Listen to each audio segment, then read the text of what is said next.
Salut à tous et bienvenue dans ce nouveau décryptage. Aujourd'hui, on va plonger dans un moment absolument fascinant de notre histoire politique, la naissance du régime parlementaire français. Et figurez-vous que c'est l'histoire incroyable d'un manuel de règles créé presque par accident qui a fini par forger étape par étape les bases mêmes de notre démocratie moderne. Mais alors, on peut d'emblée se poser une question cruciale. Comment un simple règlement improvisé a-t-il pu donner naissance à une démocratie moderne? Eh bien, l'ironie du système français, c'est qu'il n'a pas du tout émergé par magie suite à la rédaction d'un texte parfait écrit en une seule nuit. Pas du tout, ça s'est fait sur le tas. C'est le résultat d'un processus hyper dynamique avec ses tâtonnements, ses erreurs et surtout des conflits politiques d'une intensité folle. Au menu de notre analyse aujourd'hui, on va retracer ce bras de fer sur 30 ans.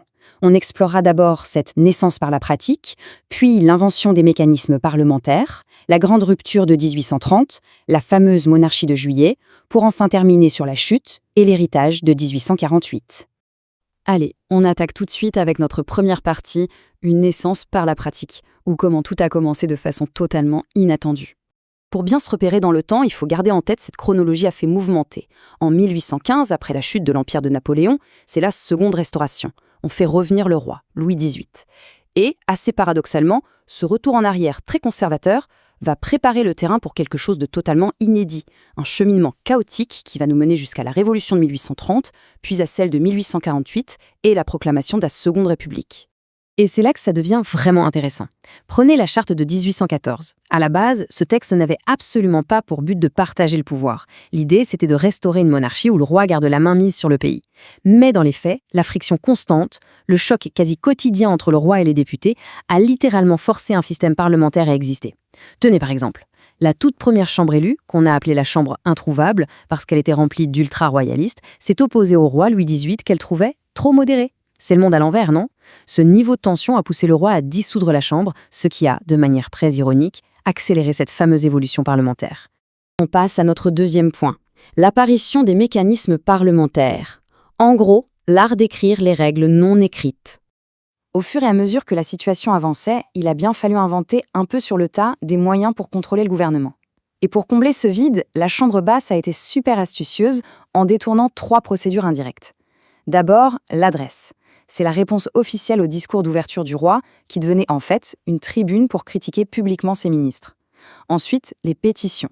En débattant des simples plaintes écrites des citoyens, les députés contestaient ouvertement l'action du gouvernement. Et enfin, le nerf de la guerre, la discussion du budget. En exigeant le vote de l'impôt, la Chambre pouvait littéralement couper les vivres au gouvernement pour le sanctionner, exactement comme ce fut le cas en 1827. Et c'est très précisément ici que naît un concept absolument fondamental, la responsabilité politique. Attention, il faut bien la distinguer de la responsabilité pénale qui, elle, punit de vrais délits. Là, on parle d'une règle non écrite mais implacable. Si un ministre perdait la confiance de la majorité de la Chambre, eh bien il devait faire ses cartons et démissionner. D'ailleurs, dès 1821, le gouvernement du duc de Richelieu est tombé après avoir été mis en minorité 4 fois de suite. C'est vraiment un précédent historique vital qui a inspiré nos démocraties européennes modernes. Ce qui nous amène à notre troisième partie, 1830, la rupture parlementaire ou le grand face-à-face entre Charles X et le Parlement. Parce que oui, cet équilibre restait hyper fragile. Et la tension atteint un point de non-retour quand le successeur de Louis XVIII, Charles X, décide carrément de renverser la table. Il refuse de jouer ce nouveau jeu parlementaire. Face à 221 députés qui exigent qu'il respecte la logique des institutions, Charles X dégaine en juillet 1830 4 ordonnances particulièrement explosives. Concrètement, il suspend la liberté de la presse, il dissout la Chambre nouvellement élue avant même qu'elle n'ait pu se réunir, il restreint le droit de vote pour exclure volontairement la bourgeoisie libérale et il convoque de nouvelles élections taillées sur mesure. C'est une véritable déclaration de guerre politique. Et évidemment, la réaction est immédiate. Le député libéral Adolphe Thiers lance un appel à la désobéissance qui va mettre le feu aux poudres. Le gouvernement a violé la légalité, nous sommes dispensés d'obéir. Boum! Ça déclenche les fameuses 3 glorieuses, 3 jours d'insurrection armée en plein Paris, les barricades poussent à tous les coins de rue, et Charles X est finalement forcé d'abandonner le trône et de fuir en Angleterre. On en arrive donc naturellement à notre 4e point, la monarchie de Juillet, ou ce qu'on pourrait appeler la monarchie contractuelle. Là, la donne change du tout au tout. Traumatisés par l'idée d'un retour à la République et à la terreur de 1793, les députés calment le jeu. Ils choisissent un nouveau roi, Louis-Philippe d'Orléans, et réécrivent le pacte national pour l'équilibrer. Avec la nouvelle charte de 1830, on déplace le curseur. Le pouvoir n'est plus une concession divine tombée du ciel et octroyée par le roi, c'est devenu un véritable contrat avec la nation. Le monarque perd d'ailleurs son pouvoir de suspendre les lois par des ordonnances d'urgence et l'âge légal pour voter est abaissé de 30 à 25 ans. C'est le moment précis où le Parlement prend officiellement l'ascendant sur la couronne. Mais attention, la partie n'est pas terminée. Un énorme débat institutionnel éclate sur le rôle exact du roi. C'est le fameux grand dilemme de l'époque. D'un côté, on a Adolphe Thiers qui clame haut et fort que le roi règne mais ne gouverne pas. En gros, le roi inaugure les chrysanthèmes et laisse les ministres gérer. De l'autre, François Guizot réplique sévèrement que le trône n'est pas un fauteuil vide, estimant que le roi doit co-gérer activement le pays. Et Louis-Philippe, lui, choisira d'intervenir régulièrement, provoquant même la chute de ministres sur des questions de politique étrangère. Mais en s'exposant ainsi personnellement, il devient une cible très vulnérable face aux critiques. Ce qui nous prépare le terrain pour notre dernière partie, 1848, la chute et l'héritage, l'effondrement final du système.